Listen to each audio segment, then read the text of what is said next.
ಮಧುವಂತಿ ರಾಜ್ ಪುರೋಹಿತ್, ಗಾಯನದಲ್ಲಿ ಖ್ಯಾನ ಪ್ರಸಿದ್ಧ ತರಬೇತಿದಾರರು ಮತ್ತು ಕೌನ್ಸಿಲಿಂಗ್ ತಜ್ಞರಾದಂತಹ ಡಾಕ್ಟರ್ ಗುರುರಾಜ್ ಪಾಟೀಲ್.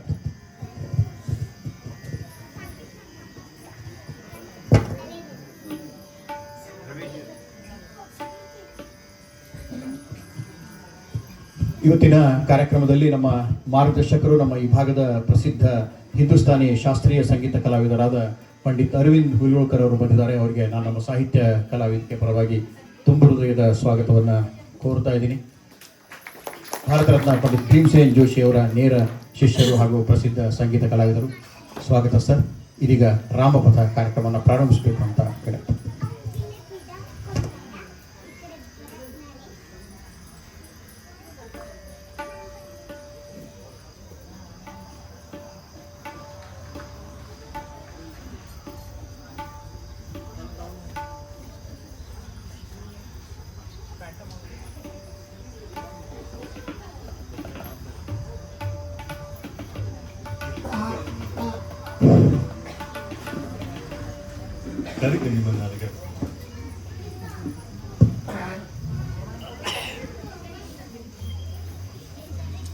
ಎಲ್ಲರಿಗೂ ನಮಸ್ಕಾರ. ನಾನು ಒಂದಿಷ್ಟು ಜನರಿಗೆ ಕಾಣಿಸ್ಲಿಕ್ಕತ್ತೀನಿ, ಒಂದಿಷ್ಟು ಜನರಿಗೆ ಕಾಣಿಸ್ಲಿಕ್ಕತ್ತಿಲ್ಲ. ಯಾರಿಗೆ ಕಾಣಿಸ್ಲಿಕ್ಕತ್ತಿಲ್ಲ ಅವರು ಸ್ವಲ್ಪ ನಸೀಬಾನ್ ಅಂತ ಹೇಳ್ಬೋದು. ನೀವು ತೂಗುಡಿಸಿದ್ರು ನಂಗೆ ಕಾಣಂಗಿಲ್ಲ. ಕಾರ್ಯಕ್ರಮ ಬಹಳ ಚಂದ ಆಯೋಜನೆ ಮಾಡ್ಯಾರ, ವ್ಯಾಖ್ಯಾನ ಮತ್ತು ಸಂಗೀತ. ಯಾಕಂದ್ರೆ ಗ್ಯಾರಂಟಿ ಗೊತ್ತದವ್ರಿ, ನಾ ಮಾತಾಡ್ಲಿಕ್ಕೆ ನಿಮಗೆ ಬೇಸರ ಆಗ್ತದ, ಅದಕ್ಕೆ ಸಂಗೀತ ಕಾರ್ಯಕ್ರಮ ಇಟ್ಟ. ನಡಕ್ ಸ್ವಲ್ಪ ಸ್ವಲ್ಪ ಮಾತಾಡ್ತೀನಿ, ಬಹಳಷ್ಟು ಹಾಡು ಕೇಳೋಣ. ಯಾಕಂದ್ರೆ ರಾಮಾಯಣ ಎಲ್ರಿಗೂ ಗೊತ್ತಿದ್ದ. ಇನ್ನೊಂದಿಷ್ಟು ಮಂದಿ ಏನಂತಾರಂದ್ರ ನಮ್ಮನಿನ ದೊಡ್ಡ ರಾಮಾಯಣ ಅಂತ. ಎಲ್ಲರಿಗೂ ಈ ರಾಮಾಯಣದ ಪರಿಚಯ ಅದ. ಆದ್ರೆ ಈ ಗೀತೆಯ ಜೊತೆಗೆ ಈಗ ರಾಮಾಯಣ ಕೇಳೋದು ಒಂದು ವಿಶೇಷತೆ. ಈ ರಾಮ ಅನ್ನೋ ನಾಮ ನನಗ ಕಲಿಸ್ಕೊಟ್ಟದ್ದು ನಮ್ಮಪ್ಪ. ಮೊದ್ಲೇಕೆ ನಾನು ನಮ್ಮ ಅಪ್ಪನ ನೆನೆಸ್ತೀನಿ, ಯಾಕಂದ್ರ ಈಗ ಕಳ್ಕೊಂಡ 6 ತಿಂಗಳಾತವ್ರನ್ನ. ರಾಮನ ಭಕ್ತರು, ಹೆಬ್ಬಳ್ಳಿ ಯಾವತ್ತು ನಡ್ಕೊಂಡ್ರು. ಅವರ ಕಳೆದ 10 ವರ್ಷ ರಾಮನಾಮಸ್ಮರಣೆ ಓದೋದು, ರಾಮನಾಮಸ್ಮರಣೆ ಬರೆಯೋದು, ರಾಮನಾಮಸ್ಮರಣೆ ಹೇಳೋದ್ರೊಳಗ 10 ವರ್ಷ ಕಳೆದ್ರು. ಬಹಳ ಸಾರ್ಥಕ ಜೀವನ ಬದುಕಿದಂಥವ್ರು, ರಾಮನ ಪರಿಚಯ ಮಾಡಿಸ್ಕೊಟ್ಟಂಥವ್ರು ನಮ್ಮ ತಂದೆ. ಇವತ್ತಿದ್ರ ಅವ್ರು ಬಹಳ ಸಂತೋಷ ಪಡ್ತಿದ್ರು ಅನ್ನೋ ಒಂದು ಖುಷಿ ನನಗ. ಆದ್ರೂ ಅವರೆಲ್ಲೋ ಇದ್ಕೊಂಡು ನನಗೆ ಆಶೀರ್ವಾದನ ಮಾಡ್ಲಿಕ್ಕತ್ತಾರ. ಇದು ಅವ್ರು ಕೊಟ್ಟ ಬಳವಳಿ ಅಂತ ತಿಳ್ಕೊಂಡು ಇವತ್ತು ನಾನು ಇಲ್ಲಿ ಕೂತ್ಕೊಂಡಿದ್ದೀನಿ. ಇನ್ನ ರವಿ ರಾಜ್ ಪುರೋಹಿತ್ ಅವರು ನನಗ ಕೇವಲ ಒಂದು 3 ವರ್ಷದ ಗೆಳೆತನ. ಅವ್ರು ಯಾಕೆ ನನ್ನ ಈ ಒಂದು ಪದವಿ ಕೂಡಿಸಿದ್ರು, ಇದನ್ನ ಯಾಕೆ ವ್ಯಾಖ್ಯಾನ ಮಾಡಂತ ಹೇಳಿದ್ರು, ಅಥವಾ ಅದಕ್ಕೆ ಯಾಕೆ ಅವ್ರಿಗೆ ಆ ಕಲ್ಪನೆ ಬಂತು, ಅದಕ್ಕೆ ಯಾರು ಆ ಕಲ್ಪನೆಗೆ ಸೂತ್ರಧಾರರು ಅಂತ ನನಗಂತೂ ಗೊತ್ತಿಲ್ಲ. ಅಂತೂ ಅವ್ರು ನನಗೆ ಈ ಒಂದು ಜಾಗ ಕರೆದು ಕೂಡಿಸಿದ್ರು. ಅನಂತ ಧನ್ಯವಾದಗಳು. ಇನ್ನ ಈ ರಾಮ ಮತ್ತು ರಾಮ ನಾಮಸ್ಮರಣೆ ಹಾಗೂ ಈ ರಾಮಾಯಣ ಮತ್ತು ರಾಮಪಥ ಇವನ್ನೆಲ್ಲವನ್ನು ನಾವು ಇವತ್ತು ತಿಳ್ಕೊಳ್ಳೋಣ. ನನಗೆ ಗೊತ್ತಿದ್ದದ್ದು ನನಗೇನು ಗೊತ್ತದ, ಇಲ್ಲಿ ಏನದ ವ್ಯಾಖ್ಯಾನ ಅಂತ ಹೇಳ್ಯಾರ. ಪ್ರವಚನ ಪುರಾಣ ಅಂತೂ ಅಲ್ಲ. ಪ್ರವಚನ ಪುರಾಣ ಅಂತಿದ್ರೆ ನನ್ನ ತಲೆಯಾಗಿಂದ ಹೇಳ್ಬೇಕಾಗ್ತಿತ್ತು.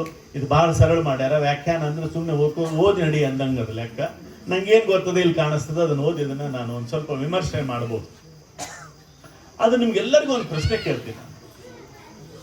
ರಾಮನಾಮಸ್ಮರಣೆ ಮಾಡಬೇಕೋ ಮಾಡಬಾರ್ದು? ಮಾಡ್ಬೇಕು.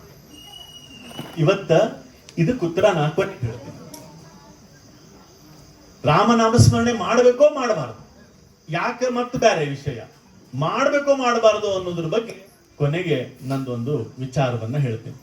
ಅಂದ್ರೆ ಯಾಕೆ ಹಿಂಗೆ ಹೇಳಿದೆ ಅಂದ್ರೆ ಕೊನೆಯವರೆಗೂ ಇರ್ಲಿ ಅಂತ. ಯಾರು ಹುಬ್ಳಿಯವರು ತವರು ಮನೆಯವರು ಇದ್ದೀರಿ ಗೊತ್ತಿಲ್ಲ ನನಗೆ.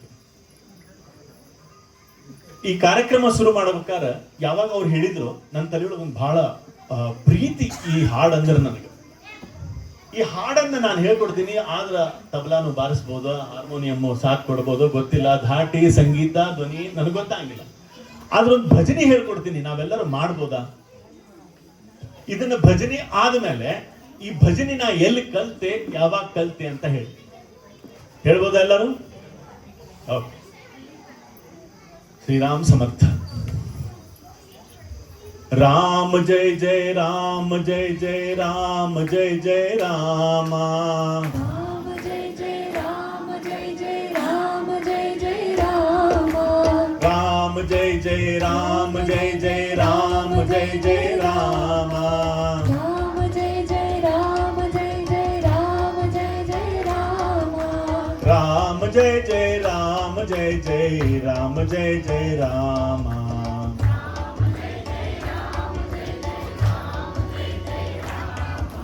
शक्ति गणपति शंकर हरिहर राम जय जय राम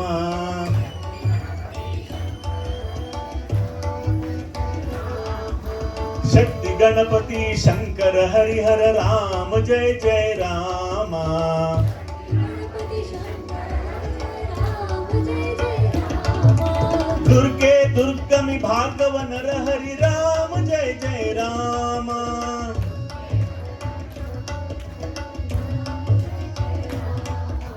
दुर्गे दुर्गमि भार्गवी नरहरि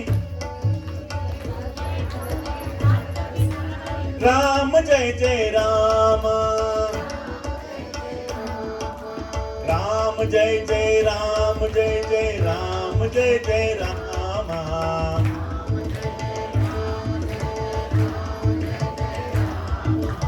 राम जय जय राम जय जय राम जय जय राम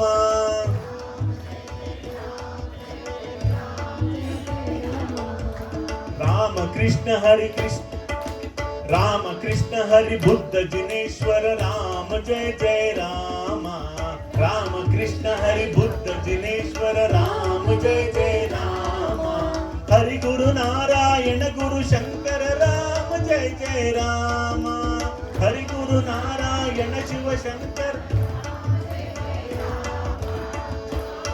जय राम जय जय राम जय जय राम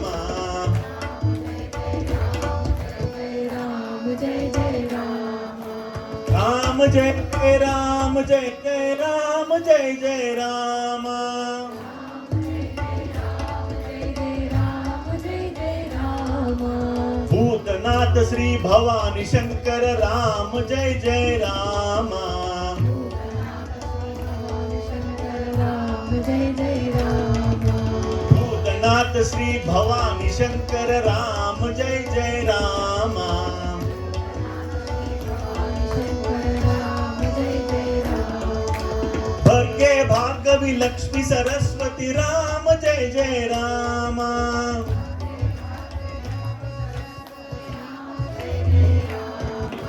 राम जय जय राम जय जय राम जय जय राम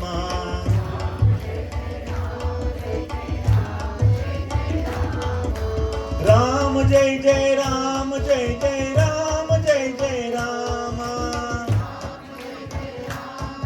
जय राम जय जय राम राम जय जय राम राम जय जय राम राम जय जय राम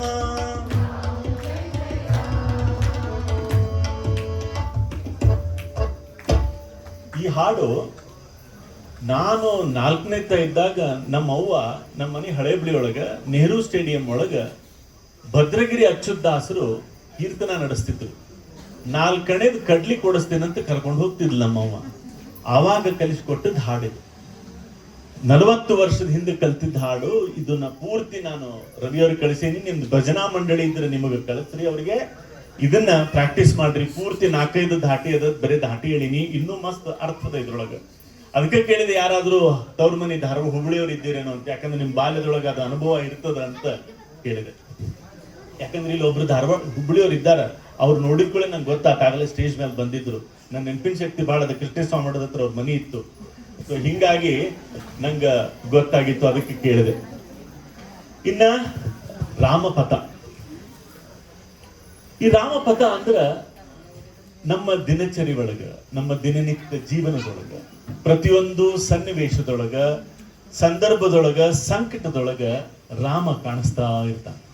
ರಾಮನ ಹಾದಿ ಒಳಗ ನಾವು ನಡಿಲಿಕ್ಕೆಟ್ಟಿರ್ತೀವಿ. ಯಾಕಂದ್ರೆ ಎಷ್ಟು ಜನರಿಗೆ ಆಗ್ಲೇ ಹೇಳ್ಬೇಕಾದ್ರೆ ಹೇಳಿದ್ರು, ಯಾರಿಗೆ ಸಮಸ್ಯೆ ಅದನೋ ಅವರೆಲ್ಲ ರಾಮ, ವಿನಾಯಕ್ ಅವ್ರು ಮಾತಾಡ್ಬೇಕಾದ್ರೆ ಹೇಳಿದ್ರು, ರಾಮನ ಎಂಟೈರ್ ಜರ್ನಿ ಒಳಗೆ ಅವ್ನ್ ಬರೇ ಸಮಸ್ಯೆನೇ ಇದ್ವ. ಸೊ ಹಂಗಂದ್ರೆ ನಾವು ಅವ್ರಿಗೊಂದು ಬೆಸ್ಟ್ ಎಕ್ಸಾಂಪಲ್. ಇವತ್ತು ನಮ್ಮ ಹತ್ರ ಸಮಸ್ಯೆಗಳಿಗೆ ಏನು ಕಡಿಮೆ ಇಲ್ಲ, ಹೌದಿಲ್ಲ? ನಾವು ಸಮಸ್ಯೆ ಜೊತೆಗೆ ಇದ್ದೀವಿ. ಸೊ ಹಂಗಂದ್ರೆ ನಾವು ಆಲ್ರೆಡಿ ಒಂದು ಪಥದೊಳಗಿದ್ದೀವಿ. ಆದ್ರೆ ಇವತ್ತಿನ ಆ ಪಥಕ್ಕೂ ಮತ್ತು ಈ ವ್ಯಾಖ್ಯಾನವನ್ನ ಬರೆದಂತದ್ದನ್ನ ನಮ್ಮ ಜೀವನಕ್ಕೆ ಇದು ಹೆಂಗ ಹತ್ತಿರವಾಗಿದೆ ಅಂತ ನೋಡ್ಕೊಂಡು ಹೋಗೋಣ. ನಾನು ಇದನ್ನ ಓದ್ತೀನಿ. ಒಂದು ವ್ಯಾಖ್ಯಾನ ಆದ್ಮೇಲೆ ಸಂಗೀತ ಇರ್ತದೆ. ಸೊ ಆ ವ್ಯಾಖ್ಯಾನಕ್ಕೆ ಅವಶ್ಯಕತೆ ಇರುವಂತಹ ಕೆಲವೊಂದಿಷ್ಟು ವಿಮರ್ಶೆಗಳನ್ನ ನಾನು ಮಾಡ್ತೀನಿ. ಪ್ರತಿಯೊಂದು ವಿಮರ್ಶೆನ ಮಾಡ್ಲಿಕ್ಕೆ 5 ರಿಂದ 7 ನಿಮಿಷ ಬೇಕನ್ನಿಸ್ತದೆ. ಸೊ ಇದನ್ನ ಓದಿ 1-2 ನಿಮಿಷದೊಳಗೆ ಮುಗಿಸಿ ಮತ್ತೆ ಅವರಿಗೆ ಕೊಡ್ತೀನಿ. ಒಂದೇದ್ದು ಸಂಭವಾಮಿ ಯುಗೆ ಯುಗೆ ಅಂತ. ಬ್ರಹ್ಮಾಂಡ ಇರದೆ ಧರ್ಮದ ಅಡಿಪಾಯದ ಮೇಲೆ ಎಲ್ಲಿ ಕತ್ತಲೆ ಮತ್ತು ಬೆಳಕಿನ ನಡುವೆ ನಿರಂತರ ಸಂಘರ್ಷ ನಡೆಯುತ್ತಲೇ ಇರುತ್ತದೆ.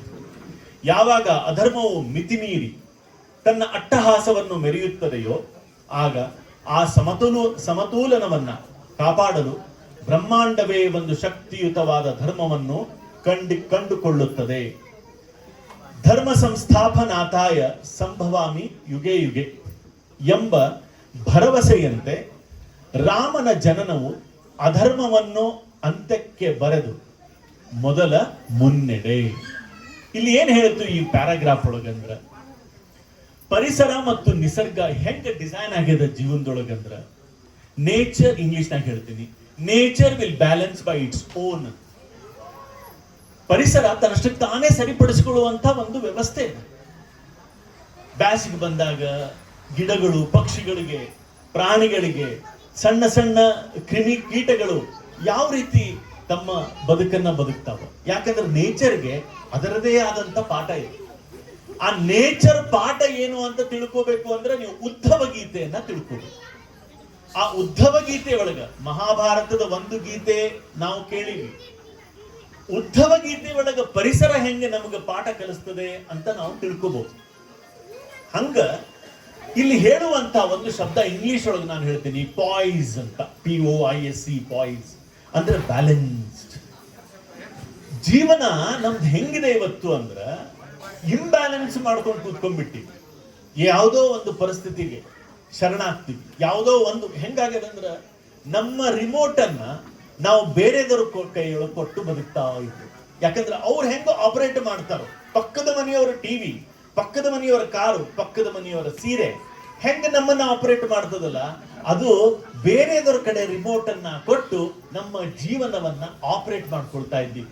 ಇದಕ್ಕೆ ಕಾರಣ ಅನಾರೋಗ್ಯ, ಆರ್ಥಿಕ ಪರಿಸ್ಥಿತಿಯಲ್ಲಿ ಅಸ್ತವ್ಯಸ್ತತೆ, ಮಾನಸಿಕ ರೋಗ, ಇವೆಲ್ಲವಕ್ಕೂ ಕಾರಣಗಳು ಏನಪ್ಪಾ ಅಂದ್ರೆ ನಾವು ಬ್ಯಾಲೆನ್ಸ್ಡ್ ಆಗದೇ ಇರುವಂತಹದ್ದು. ಸಂದರ್ಭ ಹೇಳ್ತೀನಿ. ಲೋಕದ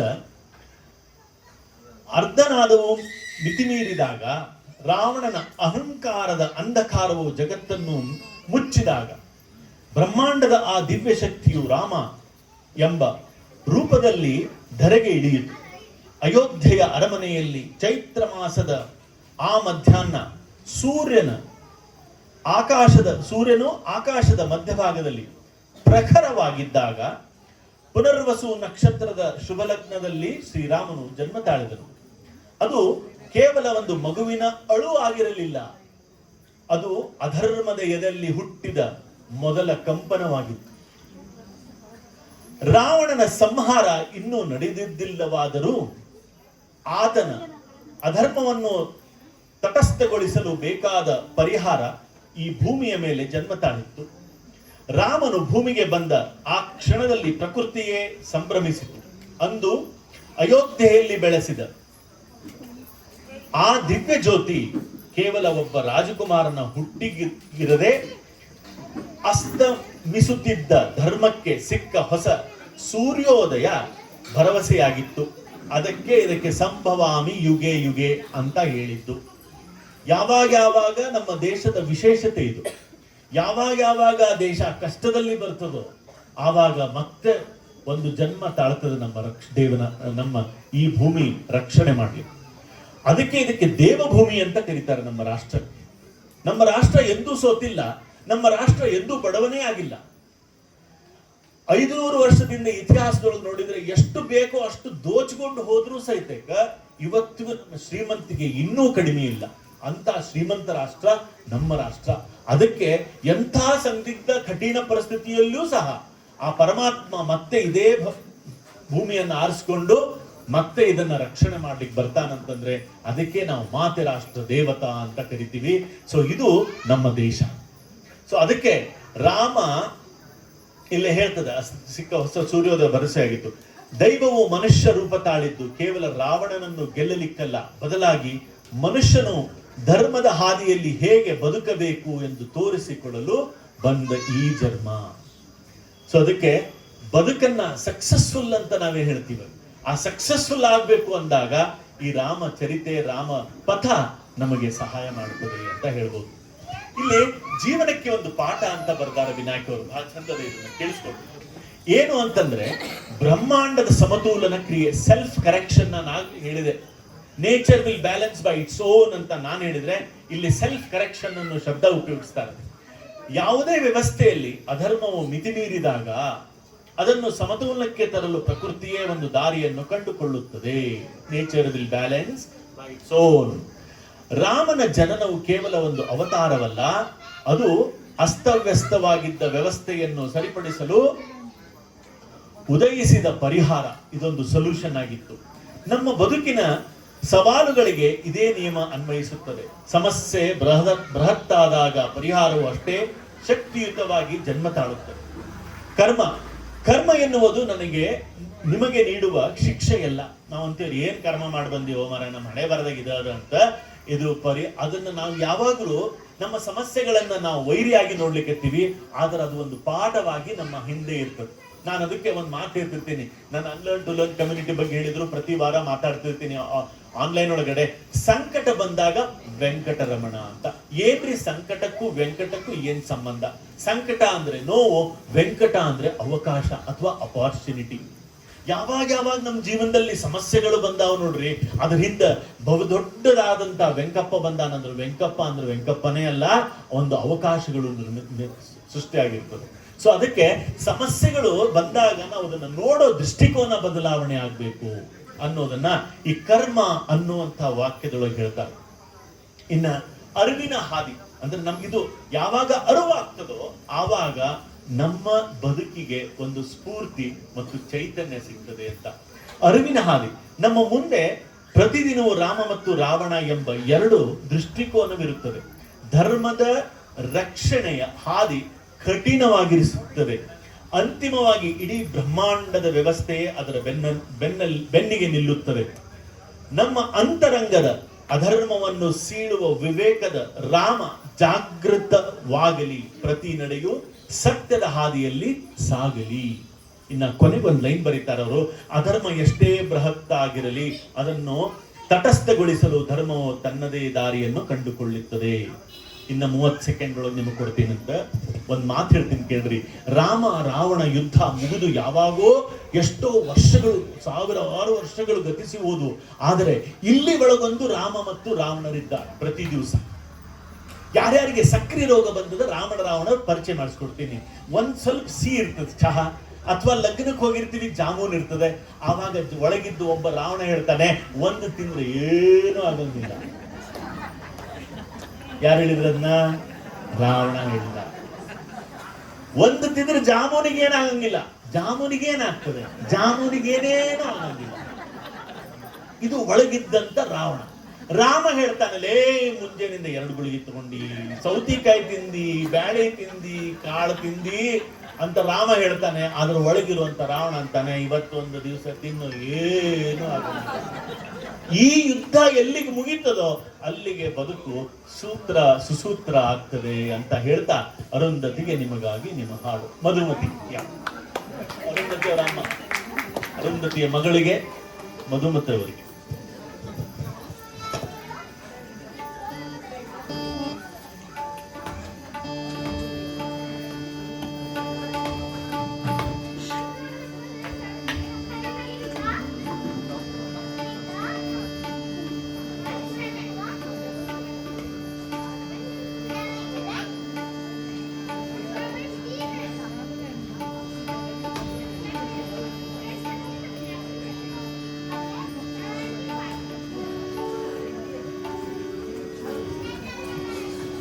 ಮೊದಲನೇ ಹಾಡು ಠುಮಕ ಚಲತ ರಾಮಚಂದ್ರ ಅಂತ.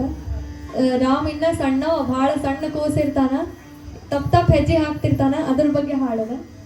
ಠುಮಕ ಚಲತ ರಾಮಚಂದ್ರ.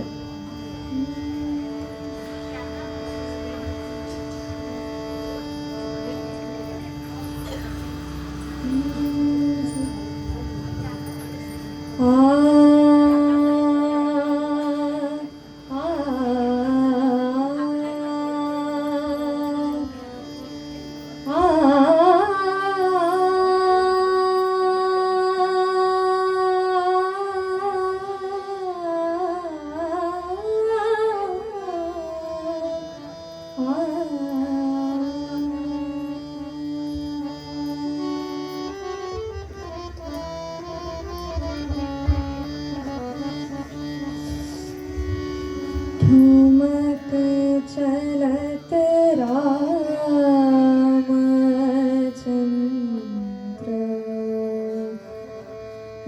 ठुमक चलत रामचंद्र, बजत पैजनिया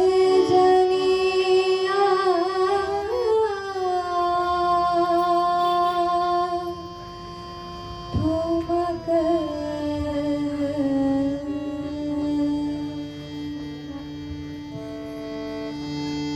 ठुमक चलत रामचंद्र, ठुमक चलत रामचंद्र, ठुमक चलत रामचंद्र, ठुमक चलत रामचंद्र, ठुमक चलत रामचंद्र, ठुमक चलत रामचंद्र, बाजत पैजनिया ठुमक चलत रामचंद्र.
ಬಯಸಿದ